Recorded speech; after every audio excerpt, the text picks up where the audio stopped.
Welcome to our roundtable discussion on responding to the refugee crisis in Europe. And the way we're going to run this is that we're going to have about a half an hour of panel discussion up here with our experts who I'll introduce very shortly. And then we're going to break for 5 to 10 minutes in the middle, and you can write any questions down and submit those at that time, and then we'll come back for another half hour of discussion where we address those questions. So my name's Dr. Peter Saunders from the UK, working with Christian Medical Fellowship, and I've got on the panel here our experts. So immediately on my right is Bert de Ruyter from Amsterdam, who works with Operation Mobilization and the European Evangelical Alliance. He's a consultant in Christian-Muslim relations and has actually done a PhD in Christian-Muslim relations in Europe. And then next to him is Paul Sidnor, who works with the International Association for Refugees, that's the IAFR, and he's based in the north of France, and they're working with refugees in Malawi, Kenya, France, Malta, and he's particularly interested in helping churches engage with the refugee crisis, and he has a PhD in faith and displacement. And then on my far right is Beth Grove, and Beth is the European Director of the Fanda Centre for Apologetics in London. And if you were at the session last night, you would have heard Hutton Tash being interviewed, and she works with Beth. And Beth is also, she has 20 years of working with Muslims, both in terms of compassionate care and also evangelism as well. So we've got quite a treat here. Now, in terms of setting the scenes, refugees are not a Europe-only problem. There are 60 million displaced people in the world. 20 million of them are refugees, and 40 million are internally or forcibly displaced people. And there are about 1.3 million refugees in Europe. But of course, it's a recent problem over the last few years, and we've seen two waves of refugee migration. The first has been from Syria, Afghanistan, Iraq, those sort of countries where people have come through Turkey, across the Aegean Sea into Greece and up.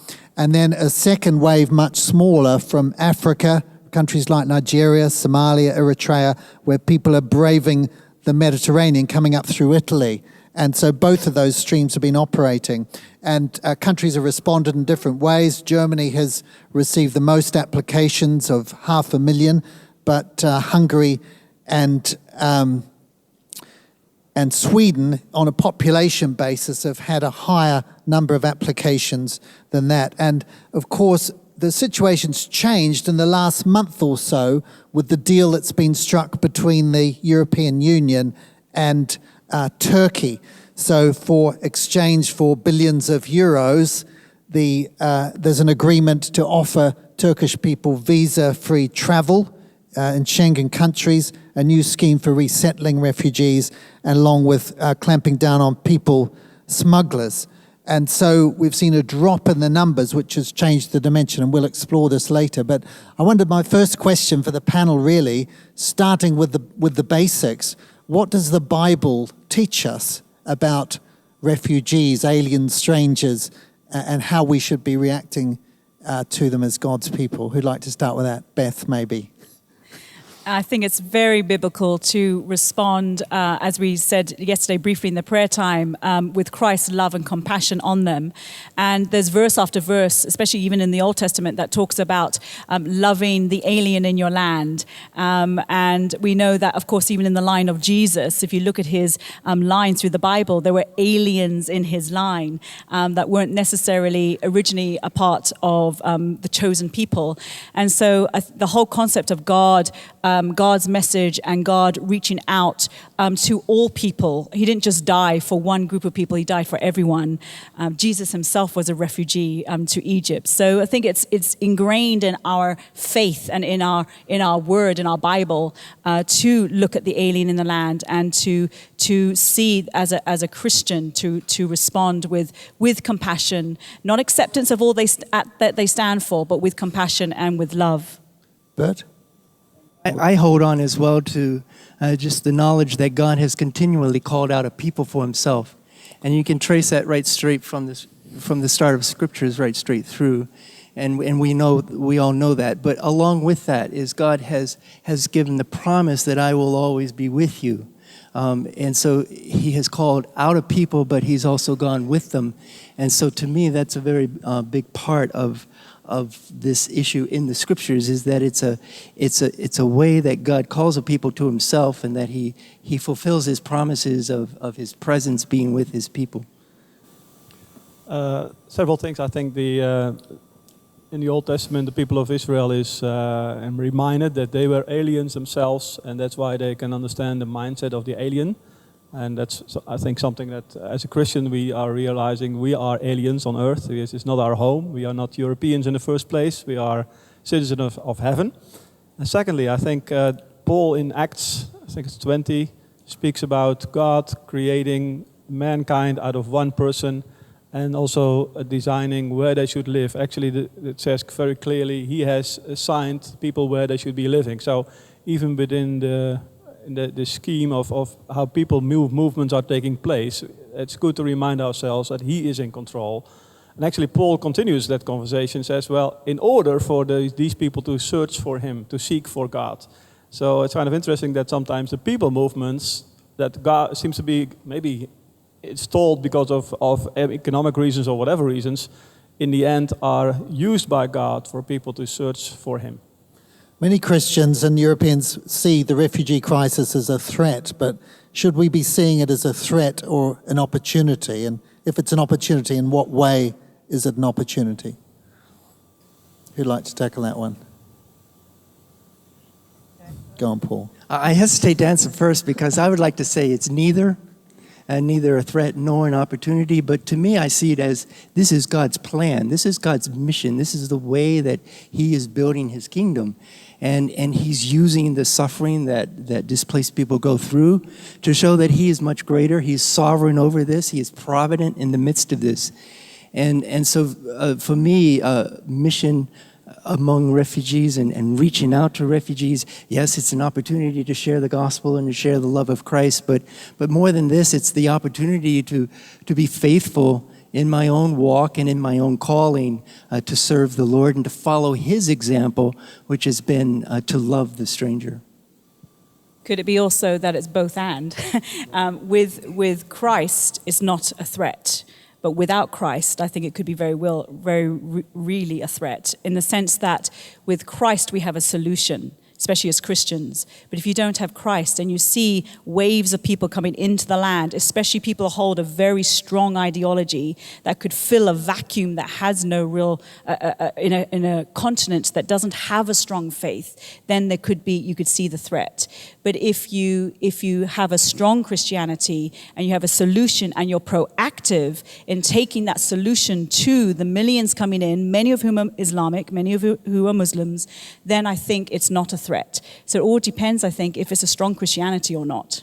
And just to pick up on that, to see it as a solution as well, to me, picks up on the hope that Christ offers, the hope that the community of faith, of Christians, that it offers in this situation, and therefore to focus on those hopes, and as opposed to the fear and the threats, is much more important. And also looking at the possibility that quite a lot of the refugees coming into Europe are from Christian backgrounds and may bring in some spiritual life to some of our communities as well. So in that sense, sometimes there is something bringing in new life, whether it's people converting into Europe, which is happening quite a lot with the refugees coming in, but also Christian refugees that are leaving their countries, setting up their life here in Europe.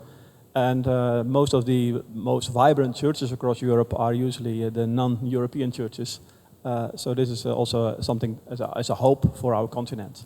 Yeah, so it's important to remember a lot of these refugees are Christians. Of course, the majority of them are Muslims. And that raises the question, evangelicals always debate, should it be evangelism, or is it showing the compassion and care of Christ, or is it both? And if so, how do we handle that tension? So some thoughts on that. It's both. Paul, we were talking earlier, you were saying how you have a holistic approach. It's the person and it's the spiritual life of the person. So I work with both refugees and immigrants who are very needy, who need me to take them to the doctor, who need me to be with them when they miscarry or when they're struggling, but I also debate with the thinkers of Islam, and I challenge the ideology. If it's the refugee who is no religion or from another religion that's not Islamic, again, I see them as people made in the image of God. I want to minister to them as valuable before God, but I care for their whole being, for their physical needs, but also for their spiritual. I don't think you can divorce one from the other. And, Paul? and the fact that this holistic approach, to me, it also speaks of, you mentioned the image of God, that God has put within us the essence, everything we need to know Him, and so we're connecting with that image of God, and when we connect that image with the Word of God, it's like there's a spark, and it comes alive in the person, and suddenly they see their life in a new way. They see the journey they've gone on. They see their future in a new way, and it's a powerful thing. We say we are building on the resilience of refugees, and I think that resilience comes from the image of God, what God has put into each person, and that's what we're building on. It has the capacity as a resilient material, as a resilient person, to bend back, and we bend back through Christ and through the Word. Yeah, and it's good. Like, I agree with the other two as well. We need to combine those two, and whether it's what the order is. Sometimes evangelism comes first because people are really hungry for knowing more about the continent they're coming into. Sometimes they need food or clothes or whatever. So sometimes you have to postpone the gospel part, in a sense. Although as a Christian you can always communicate, we are doing this out of our Christian identity and because we love you as a human person. I think we have to be careful to just see them as objects for conversion. They are human beings that have a need, and we can help them in many ways to deal with that need, including, and it's one of the biggest gifts we can give them, of course, is to share our lives and to share Jesus Christ with them. Now, churches and communities are responding in different ways, and you've all got lots of experience in this and are aware of what's going on in a way that maybe those who've come to listen are not as much. So I wonder if you could share with us any exciting initiatives that you've seen of Christian churches or communities who are responding in godly ways, and tell us some stories of patterns that maybe could be followed elsewhere.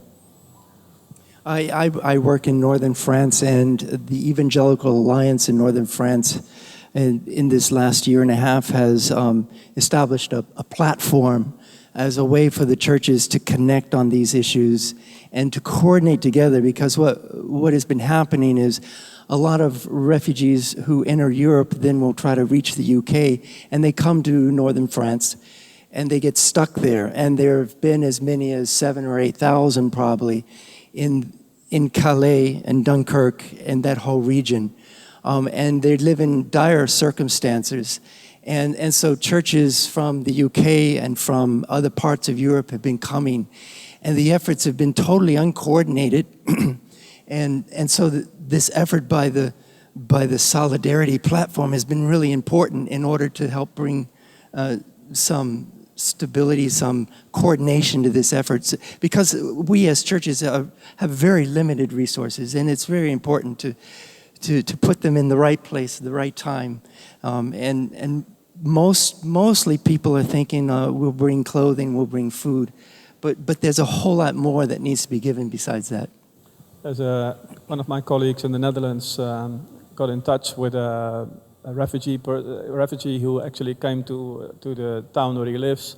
They don't notice that many of the refugees did go to the shopping center next door to the church building. So they thought, well, they're hanging around before they all go back to the refugee center. Let's open our building to have them drink some coffee or wash themselves or have a shower or something else, and as well start conversations. Well, he started the conversation with one of the people coming into the church building, and that person had met Christians also already in Greece. And when my colleague spoke with him, he said, I remembered that place in Greece as a safe haven. It was provided by Christians, and I really enjoyed being there. And so it was encouraging to see how Christians ministered to that person when he came into Greece. Immediately, what was the first thing he did?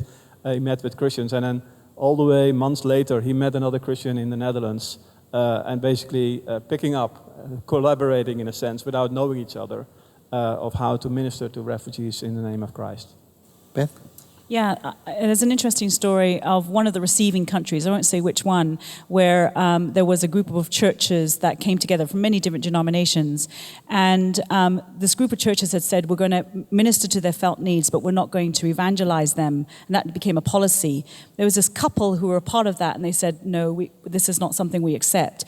We want to reach their felt needs, and we also want to reach their spiritual needs. So they actually moved off on their own. They were ostracized, but they moved off on their own, started meeting the people in the refugee centers and started doing Bible studies with them on the floors of the refugee centers and started seeing Muslims come to Christ. They had not gone to work with Muslims in this country, but they said the majority of the refugees coming through in that particular country were the Muslims. And they started seeing people come to Christ. And I thought that was a wonderful example of combining that holistic approach to the refugee, both looking after their felt needs, but especially also looking after their spiritual needs. That's also on the front line. Sorry, Paul. That's on the front lines. I just wanted to add, those of us who are in countries who are not necessarily on the receiving countries, we can also be mobilized to do things. There's a couple that are actually sitting here in the hall, Helen and Gerard.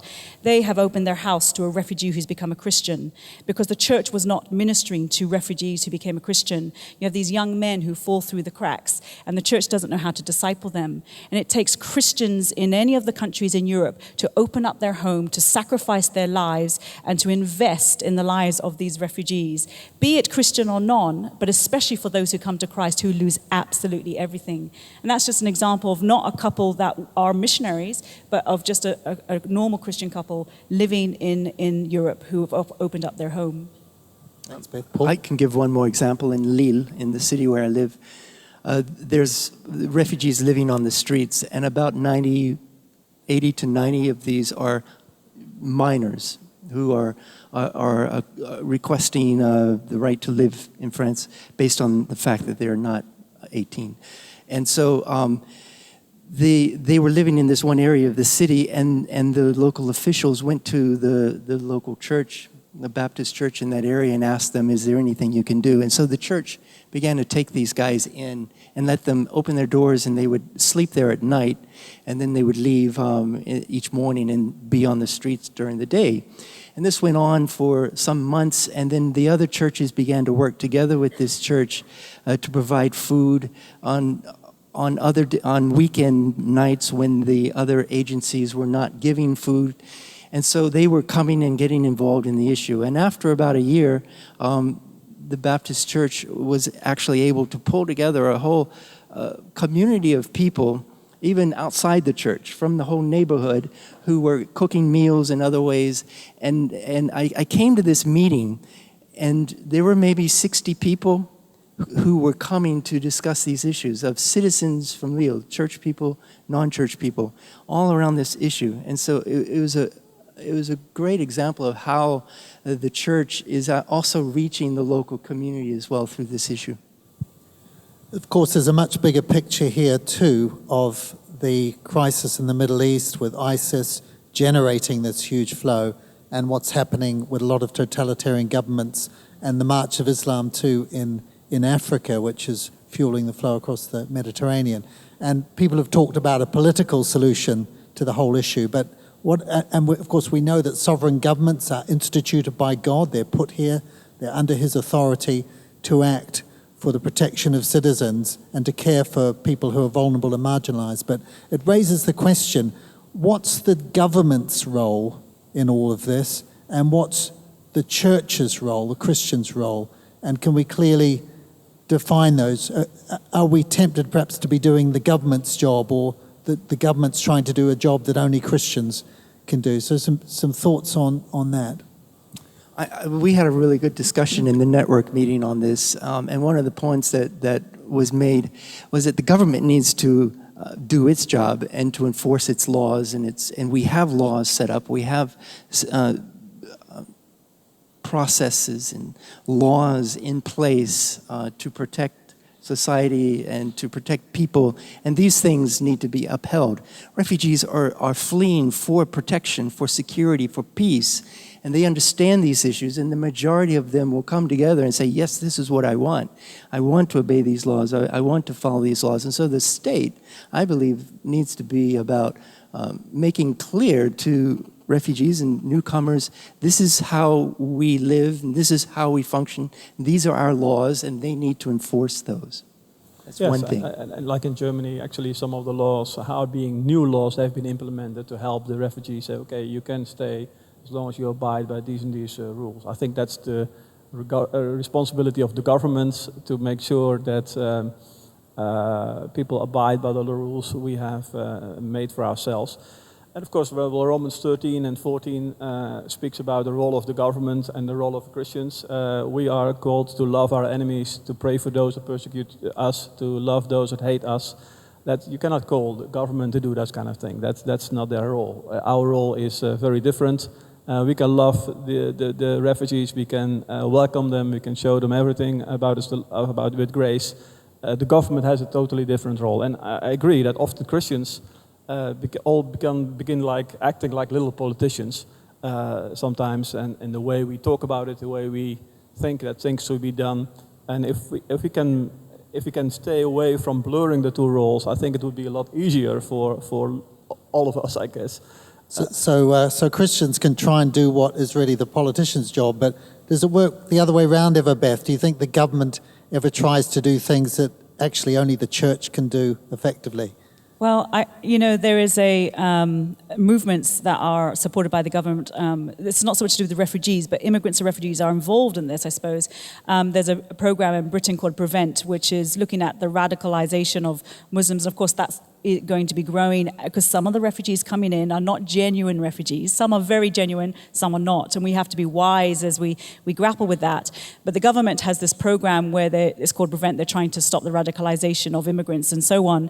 And they've not had much success. And those of us who are Christians who work with radicals, we've had quite a lot of success. We've seen a lot of the people who had an ideology that doesn't fit into our society at all completely changed. So there are certain things that only the Christian can do because we have the ideology and the solution to those who come into the land and cannot fit into the land because of their original religion. And so I think when it comes to religious issues, that's where the Christian can really stand strong, and we can provide a solution that the government can. And for the Christian, I think when we respond to the refugee crisis, we, like Bert said, we love them, but we don't love them without truth. Truth and love must be together. So we love the Muslim, we love the Yazidi refugee, we love the Alawi refugee, all of these different kinds of refugees that have come in, different ideologies. We don't love their ideas, but we love them. And in loving them, then we aid them, we help them. We don't aid their religion, but we help them. And the ultimate way to help is to introduce them to the Savior. And I think that has to always be our end goal, regardless if we're in politics or not. You can't be the avid evangelist in politics, but you certainly can find a way to represent Christ within your roles. And you might say it's part of being a good citizen is that Christians should do what only they could do and be bold and courageous in doing that. I wonder if we could shift on now to the Turkish question, because this agreement with Turkey is going to change the dynamic of Europe. Do you see any particular challenges this brings, and how should the church be responding? Yeah, maybe you also know, soon after that decision was made, the government in Kenya, who's hosted over 500,000 refugees for decades, has decided we're going to end our refugee program. Now, I don't know if they were following our example or not, but I think it sent a big signal to the rest of the world that, well, if this is about financial issues and economic issues, then we should also cash in as well. So I think that's a consequence that I feel like we've sold our soul to the devil a little bit. I feel like we've lost our moral backbone by doing this, and just using that, I feel like that's what we as a community of Christians, that's what we have to bring to this, and that's why the government, to go back to the previous question, really needs to needs to look at the Christians as an important piece in this, because we can bring a moral aspect to this. We can bring a religious perspective, and that's the perspective that refugees are coming from as well. We understand that, and we can bring that into this issue. So I think that the government needs to do more to stay out of what we can do, and we need to stay out of what they should be doing, but they need to find a way to activate citizens, to allow citizens to get involved in these issues. Beth, what about Turkey? Yeah, I actually came to England to work with Turks. That's the reason I went to England from Africa, then through America, back to the UK. And I worked with Kurdish refugees from Turkey. And that was about 20 years ago, where there was a huge movement of Kurds leaving Turkey, coming in. And of course, the Kurdish situation has flared up again. Now, there's a lot of Kurds and converts from Islam who live in Britain, who sought refuge there, away from Turkey. Now, if the doors fling wide open, that movement and that security is not quite so secure for them anymore. So there's security issues from those refugees who are already established in Europe if we fling open the doors to Turkey. We have to recognize Turkey is 72 million, maybe more Muslims. It is 99% Muslim population. It has a very strong Muslim government. So those that had to have a country that we're now opening the doors to 72 million Muslims, that's a very serious issue for Europe, and we have to be very wise in how we deal with it. We talk about how we have to love the human, but it doesn't mean we have to love the ideology. We have to be very wise as Christians how we respond to this. Bert, did you have? Well, I think the Turkey deal is a complex thing, and in a sense, the European governments are acting out of a lack of options or lack of willingness to really deal with the issue, and in a sense push it away to literally to another border. We have to acknowledge the fact that a lot of countries in the region, whether it be Lebanon or Jordan, are already taking in a lot of refugees. So in a sense, Europe seems like, okay, now we have dealt with the problem. I don't think it's finally dealt with. It may come back, and I don't know how long the deal will actually last. So we may see an increase again of refugees coming in. Because I just want to bring in another thing, which I think we talk about refugees coming to the Europe from the Middle East. We also should not be blind to the fact that there are a lot of refugees internally in Europe. Some people here from Ukraine. As many Ukrainians are actually displaced people within the Ukraine. 1.4 million, as many Ukrainians in Ukraine as people, refugees coming out of Middle East towards Europe. So sometimes the refugee crisis becomes a crisis because Islam has something to do with it in the minds of people. But if you just look at people, just as human beings being displaced, whether it's from one country to another, one nation or one continent to another, the problem is far bigger and maybe even far different than the one we are talking about here. Yes, as we started by saying that there are twice as many forcibly internally displaced people in the world as there are refugees. Yeah. Just perhaps one question, and then we'll close on this part of the discussion. There has been alarm and anxiety expressed about some of the people coming in with the refugees, and stories about sex abuse in Cologne, or links with the what happened in Paris and Brussels, that some of these people came as part of the crisis. Any reflections on that? Is that an overreaction? Is it something we should be concerned about? How should Christians be responding to that whole issue? Well, it's something that we cannot deny. It does take place. There are people coming into Europe with wrong intentions. Whether we have to decide whether to love a person because he is a potential lovable person, or whether it's a potential enemy, I don't think it's up to us to decide. But we don't know. It's absolutely true. There are people coming into Europe with wrong intentions to set up, coming in to try to create havoc here. There are people that are abusing women. So these things do take place. I think it's something that the government again has to look into it. I find it a little bit hard when I hear Christians saying, "Well, we should differentiate loving our neighbor, but only if the neighbor is kind and European enough to love him." And I think, well, that doesn't seem to be biblical. At the same time, we have to not be naive to realize, okay, there are people coming into Europe that are, it's a minority, it's by far a small minority, but they could create, and they have created, problems, and more will come. I'm no doubt about that. That will happen. So yeah. Let me just clarify something first of all with regard to the Turkish situation. I've just been chatting to Charlie Hoare from CARE about this over the break. And just to clarify that a final agreement has not been made with Turkey yet. It is dependent upon the Turkish government making some legislative changes, which might be difficult for them. And also a new dimension is that there's been a court case in Lesbos, one of the islands in the Aegean Sea, challenging about whether it's safe for refugees to be sent back to Turkey. And then, of course, we've got the bigger question of Turkey joining the EU. And just to stress that this agreement doesn't involve Turkey joining the EU, which would be something all 28 nations of the EU would have to agree to. It's all about visa-free travel for Turks, in which only the Schengen countries, about 2/3 of European countries, would be involved in that decision.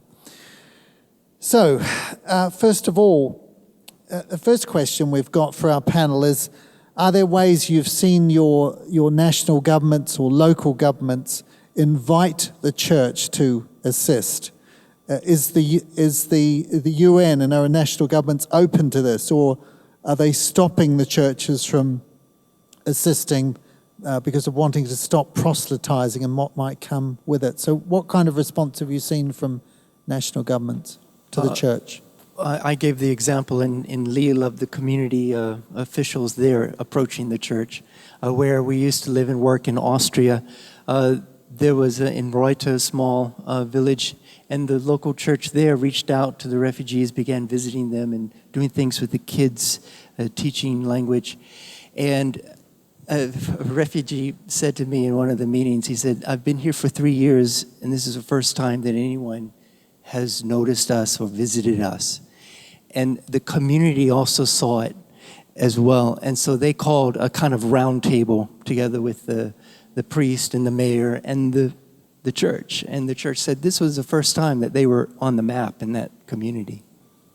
Yeah, same thing in the Netherlands. Several towns or several mayors have invited the civil society, including churches, to come to a meeting when there's a refugee center to be opened, and just say, well, we need all your help in taking care of these people. In other places, refugee centers were very open to receive Christians coming in and helping out, including practical ways, but also doing Bible studies and Christian film showings and so on. After a few months, actually, it was more of a centralized coordination, which then limited the number of Christians to go in. Actually, they could still come in, but not evangelize anymore. So the Christian churches then set up something outside of the centers, just a few kilometers away or 1 kilometer away, to start continuing the same thing, but not in the center, but then just outside of the center. Have any of you seen any hostility towards Christian initiatives to help? I think sometimes either maybe not just politicians, but just people in our populations sometimes will say, well, see, religion is the cause of this refugee crisis, so we don't want any religion. And unfortunately, they lump us all into the same box. And this is whereas we as Christians have to stand up. And we have to be a little bit, or maybe say something very different. Say, does all religion, are you sure it's all religion causing the crisis? There is one religion that is causing a crisis, basically the Islamic form of ISIS.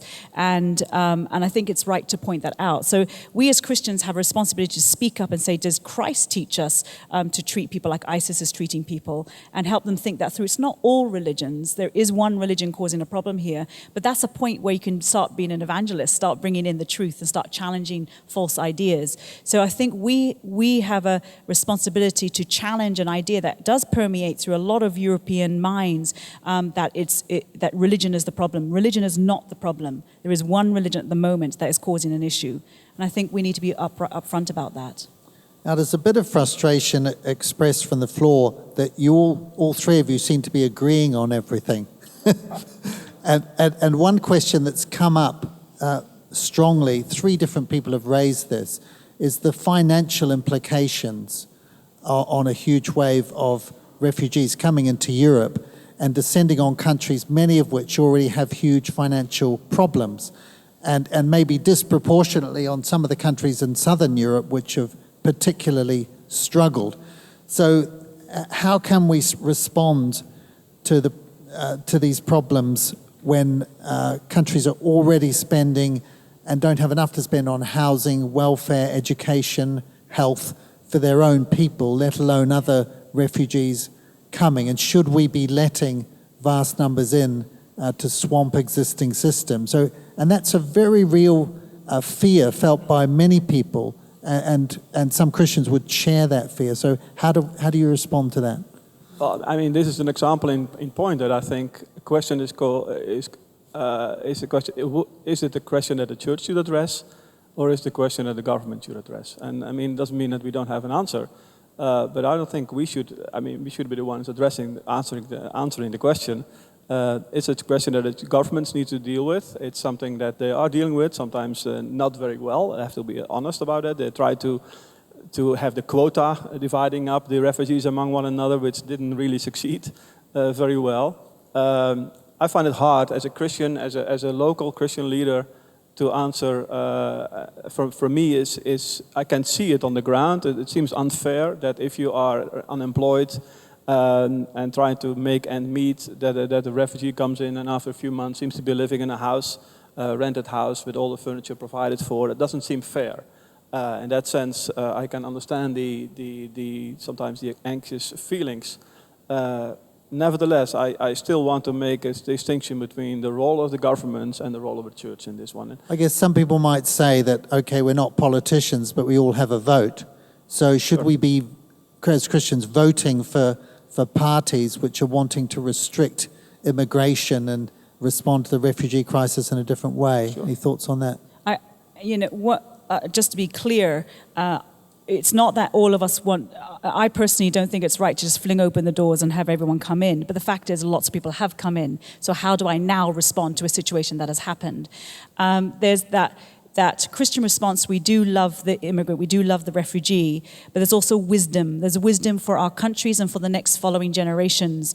There's wisdom where we, like for example, Angela Merkel opened up the doors. If you can get to Germany, come. Was that a wise decision? On hindsight, probably a few of us are very uncomfortable with that decision, but the fact is, it was made, it happened. We have to respond now to that which has happened. There are lots of Christians in England that are voting for parties that will limit immigration. Is that a bad thing? Not necessarily. But if we do limit immigration, then we have to think of a way to minister to those in need, and we have to think of a way to support the Christians who are on the front lines in Italy and in Greece and other countries like it, who don't have the resources that maybe some of us from other countries would. And I think as Christians, to care for our brothers and sisters who are in the front line. I know a key player in Italy. I want to fund his ministry. I want to support his ministry because he's right there reaching the refugees on the front line. So I'm not there in Italy, but I can certainly support, and that's being part of the Christian community. And this is how we as Europeans, Christians can come together and support one another, not to give handouts, but to help those who are on the front line doing a job that I personally can't do because I'm not there on the islands and so on, welcoming the refugees. So that's where we can practically help one another and build the church together. But it doesn't mean you have to agree with an open policy either. It's okay to not necessarily agree with that. But it's when we get a chip on the shoulder and we get filled with bitterness and hatred, then that's sinful.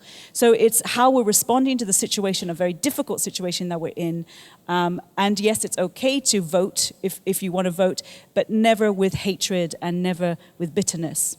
Is there a difference between economic migrants on the one hand and refugees on the other?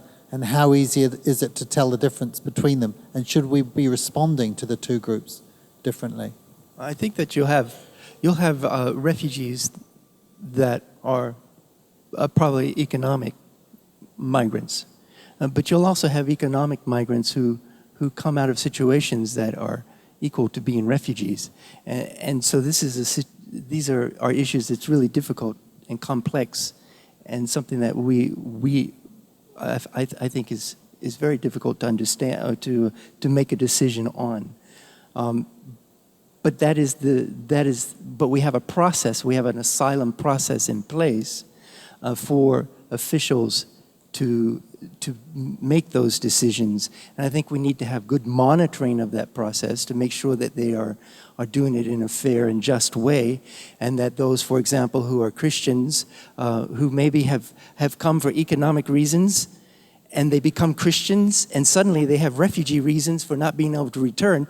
It's a complex, a very mixed bag of what the solution and what the decisions are, and yet there needs to be good monitoring of those interviews, of the whole process that the person is going through to make sure that they receive a fair asylum process, and the translators are not biased, that the actual situation of the person returning to their home country is considered, and so forth. You have to realize there are already plenty of economic migrants going back and forth in Europe itself.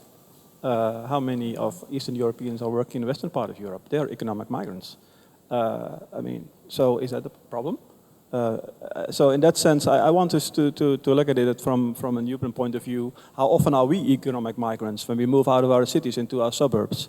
I may be saying, well, that's a totally different thing. Well, try to put yourself in the shoes of a person who is trying to raise a family somewhere and trying to have ends meet, and then this seems to be promised land. Often actually, after a few years, they discover this is not promised land, and they may actually try to find a way back. And then they are even in bigger trouble sometimes. So it would be difficult for me to disagree on this issue because I don't think of myself as an economist or versed in these kinds of issues. But theologically, Abraham was an economic migrant. And in fact, he was a liar on top of that. And yet God used that situation. And how many migrants do we have out there in similar situations? And God is using these situations and working through them. Yeah, absolutely. I guess if Abimelech had sent Abraham back to Ur, he would have saved himself a bit of trouble. But there we are. It's history, and the Lord has used it. There's no doubt, of course, that the refugee crisis has caused all sorts of logistic problems. Yes. And this next question is one about how do we talk to our non-Christian friends about this crisis, who may have very strong feelings about it, without just sounding naive and, sounding platitudes, and being accused of being oversimplistic as Christians? Well, it's quite interesting. A lot of the Kurdish community who came in as refugees, and they're now second generation, and my best friend back in London, she's not a Christian, but my best non-Christian friend is a Kurdish second generation refugee. She's very against all the immigrants and the refugees coming into England. And it's quite interesting, as a second generation refugee, she's against them all coming in because she's made such a home here and she loves it and she feels British now, and she doesn't really want that to change, and she sees the change. Talking with her and others like her it's an amazing opportunity to share Christ, not to sound quiche, but to be able to talk with her and say, okay, with her it's easier because I can say to her, your parents came in as refugees. How would you feel if you lost everything? Your family was being killed around you and you lost absolutely everything. To help them put themselves into those shoes. And then that's a way you can start saying, well, as a Christian, I do want to care for people, even those that are different from me.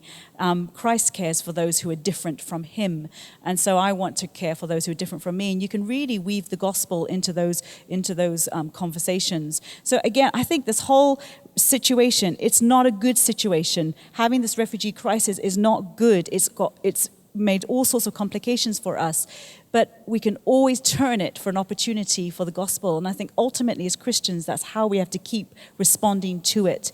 That's how we just have to keep responding to it. One of the things that I discovered is the easiest thing to help our non-believing friends to deal with this is to have them meet a refugee, get to learn the life story. It's far harder to talk in general terms once you start knowing the circumstances of a certain person. So, well, everyone may be wrong, but this person has to stay here. All of a sudden, their whole mindset begins to change because of now a refugee becoming a human being. And it helps enormously. I've set up in Amsterdam, it's like a lunch where refugees and local Amsterdammers meet for lunch and music. It's just a practical way and just by meeting each other, things begin to change. So that's very simple. We've got a question here about the missiological implications. So in terms of the Great Commission, it's interesting that many of these refugees are coming from countries that are limited access countries for mission. So what does that mean in terms of God's big plan, that they're now coming to us? Could this be something within God's sovereign rule that's prompting us? Yeah. I think we can be very strategic in this. Maybe as Christians we can be very strategic. What I would love to see is many of the refugees who come, hopefully, we hope that things will calm down in Syria and other places like it. If these refugees come and we see hundreds of them, if not thousands saved, then maybe we need to help disciple them so that this is not going to be your end country that you're going to stay in. As a refugee, when your land becomes free again and stable, let's get so many refugees saved, and then let's get them back into their homelands to take the gospel back. And I think that could be a real strategy that we as Christians, and a part of our discipleship of refugees, is to help them dare to go back and dare to be the missionaries in the land that we cannot really go back and be the missionaries too. And maybe that's something we need to think about, how we can make that happen. The thing that comes to my mind when I think of the missiological implication is I see as a mission of the word, in that God uses his word to change people. And when we bring people in touch with that word and with God's word, he does incredible things. And it's the mission of the word. So he doesn't need us. So I mean that in a good sense. I think what we see happening is a good thing, because it's helping us to get back to a lot of basics, a lot of things that are important in our mission and in missiology. One of the things that I've was researching as I worked on my PhD was looking at how refugees came to faith, and how that coming to faith influenced their voice and how they were expressing their life as Christians. And the theory that I saw, and what I see among refugees, is that they see themselves in the scriptures. And what they need to see the word. And when they read the word, when they dream of the word, when they see something that reminds them of something from the scriptures, they see themselves in that, and God uses that to change their hearts. And it's a very powerful, it's the way God has worked forever, and we see that happening. We've got some more political questions here now, inevitably, for you. It may not be that we can do much about the crisis in the Middle East with ISIS, but perhaps many of those refugees coming from Africa are coming from situations where there's been disastrous political policies, resettling policies, agricultural policies, and so on. How much of responsibility, and what can we do as Christians in the West to try and influence what's happening in countries abroad, so that there is not the same need to be migrating to Europe? I think the first thing we need to do is emphasize prayer. That's what refugees understand. That's what people in these situations so hold on to, is this connection, this direct line to God and to his people and the community. And I think we need to be emphasizing that as well. When we do, we really touch on a real solidarity factor. We stand in solidarity with them. So that's one thing. I'm not a politician, I'm an evangelist, so that's how I look at everything. We're not really mentioning this too much, and we know that some of the refugees coming in are not necessarily are from different religions, but the majority are Muslim, but also the majority of the problems are being caused by Islam. We just have to say that up front. There is something about this religion that is against the rest of the world when it's really taken in its very base form. And we see that right across North Africa, we see that right through the Middle East. Now, it's not to say that the West hasn't dabbled and made a bit of a mess of things. Some of our foreign policies have certainly not helped the case. But there is something about this particular religion that is causing the problem. And I think as Christians, we need to engage with that. we are dealing with a refugee crisis, that's the human, but there's an ideology behind it that we need to engage with, and our governments do not understand it. Western governments do not understand. And it's uniquely the Christian, who is a Bible-based Christian, who is a textual Christian, who follows the Lord Jesus Christ, we get how people are driven by a text and driven by following a person, and that is what radical Islam is, and it is causing havoc.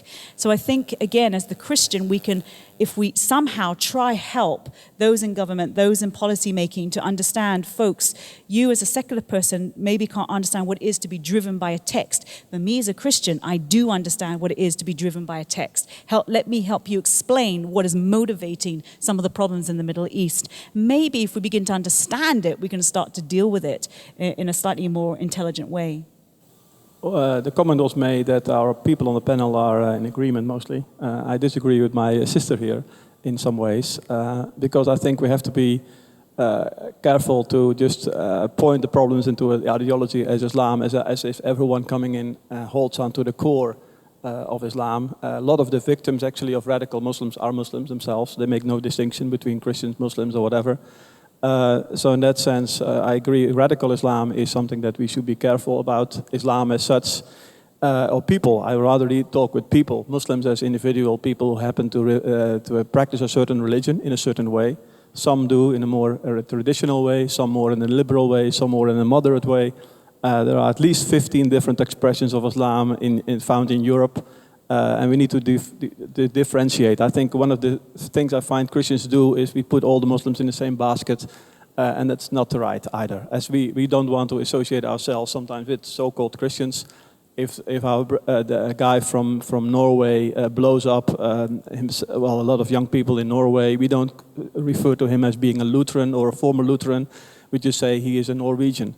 And while something happens in the name of Islam, we sometimes immediately associate it with Muslims. So I want to make that distinction. I find myself working alongside Muslims who are eagerly dealing with radicalization in Islam, very actively involved in trying to have a moderate voice. Their voice is being heard, is increasingly being heard.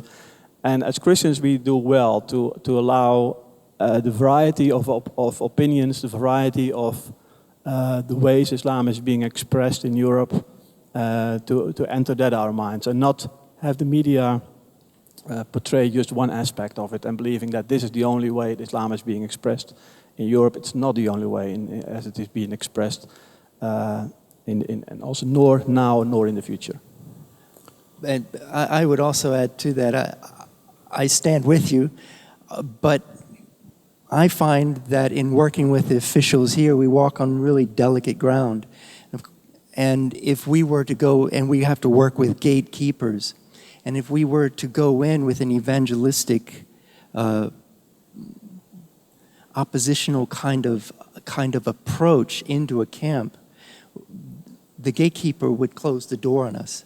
They understand that we are coming from a church, coming from a faith-based, but they don't understand our evangelism. And if we go in with only that as the result, that's the only thing they see. If they don't see any other way that we're relating to people, then they close the door. And the issue for me on that is how do we then gain access, because the gatekeepers can shut us out. And so we have to somehow be very wise about this, while at the same time I agree with what you're saying, but at the same time there's a very delicate balance we have to find. Yes, and just to clarify, that we certainly, the way when we go into the refugee camps, we go in as, like we said earlier, to meet their felt needs, and in doing that, we also hope we meet their spiritual needs. So yes, there are certain wise ways to build relationships with those who are in charge. My point is getting back to the actual root of the problem, not so much how we actually engage with the secular world or in the refugee camps and so on, but what is the root, what is the cause of the problem? And yes, Islam is manifest in many different ways in Europe, but that doesn't mean, just like the liberals don't represent most of us in this room, I would not let a liberal define my religion. most of us would agree the Bible is the Word of God and Jesus is our Savior. That is really what an Orthodox Muslim would be. So yes, there are liberal Muslims in our society, and we as Westerners love to engage with them because they're similar to us. But do they represent the average Muslim and the average refugee? Most likely not. It's just getting to the root cause of it. How we wisely engage with policymakers is different.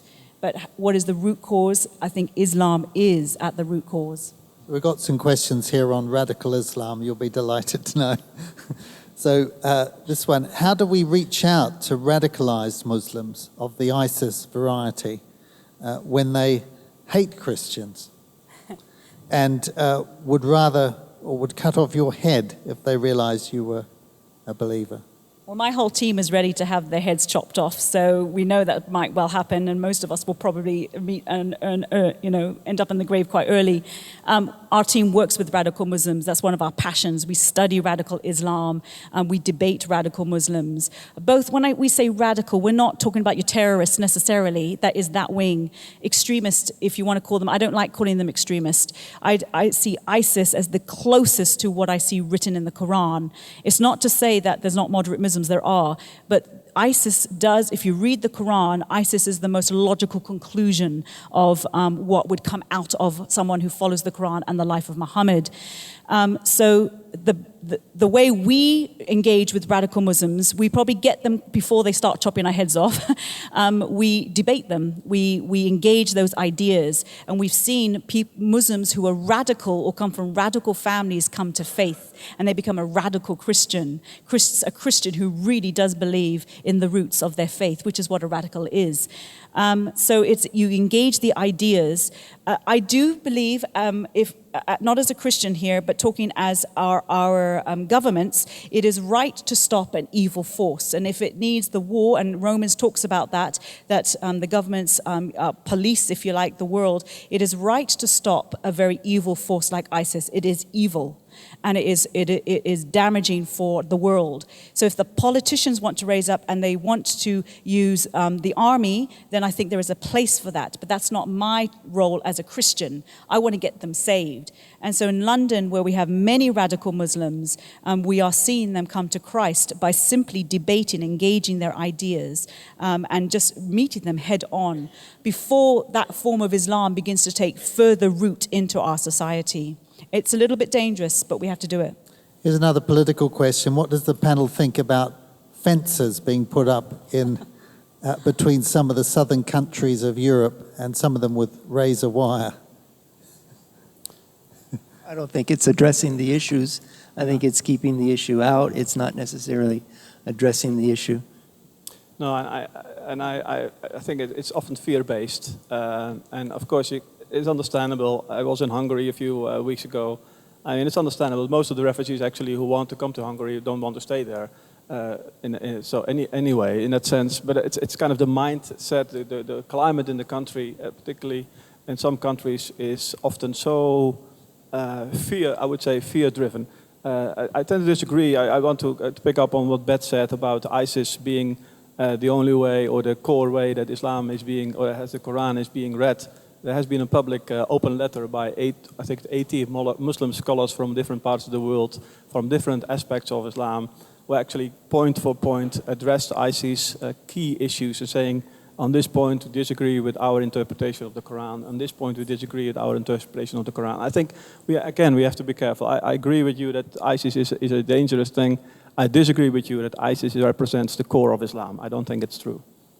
Also, just to go back to that question is too, I so appreciate that God has equipped you and others in the way that He has. He has not equipped me in that way.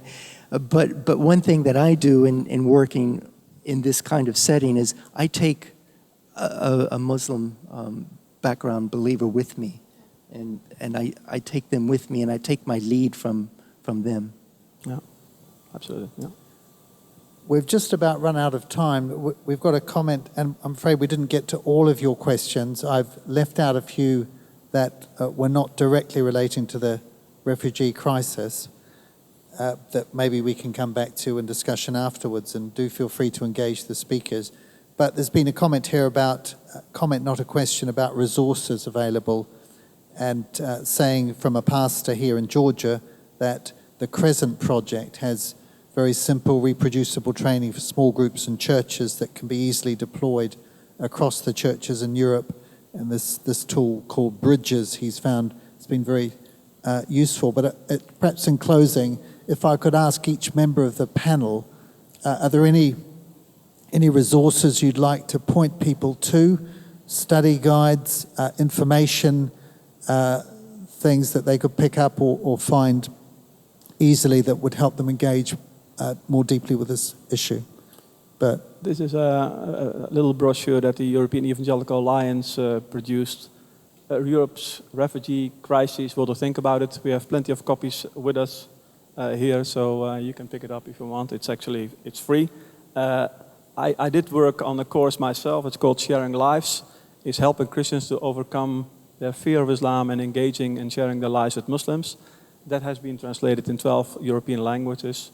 And I'm now basically training trainers to get that material out across Europe.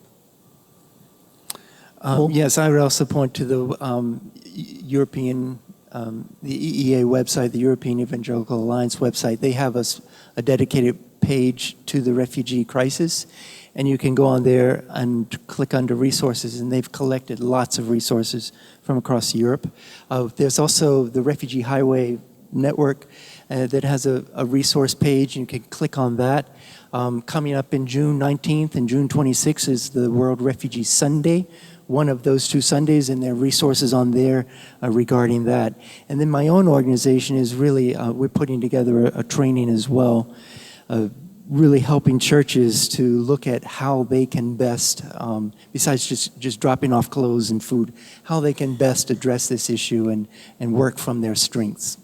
Beth? Yes, there's 2 point people I know, one couple in Greece and one couple in Italy, and I can give you their names afterwards. Key point people if you want to actually actively get involved as some of those frontline countries. Those in the Founder Center for Apologetics here in London, it's not a course to know how to reach refugees, but it is a course to know how to very confidently share your faith with a Muslim, which is the majority of the refugees coming in. That can be refugees of all kinds of Islamic levels and also all kinds of education. And so we have a course that is taught online. It can go through the whole year. It's once every Wednesday evening, but it's online and you have a week to download it if you can't watch it live. And we've had quite a few people from ELF last year who've been on that course. And we've had most of our students, some of whom are working with refugees, have felt that because of that course, they've been able to confidently begin to talk about spiritual matters with their refugee friends as they're coming into their countries. So we've been very encouraged by this course. You can talk to us about it afterwards if you want to. Thanks very much to our panel, to Beth, to Paul, to Bert for your wisdom and eloquence and good advice, and your disagreement too on some issues too, which has been refreshing. And perhaps in closing, we should just remember that we can all, even if we're not in touch with refugees, there's 3 things that we can all do, and that's to pray, both individually and collectively, to give financially, and also to talk to other people, both non-Christians and Christian believers in churches, about the issue.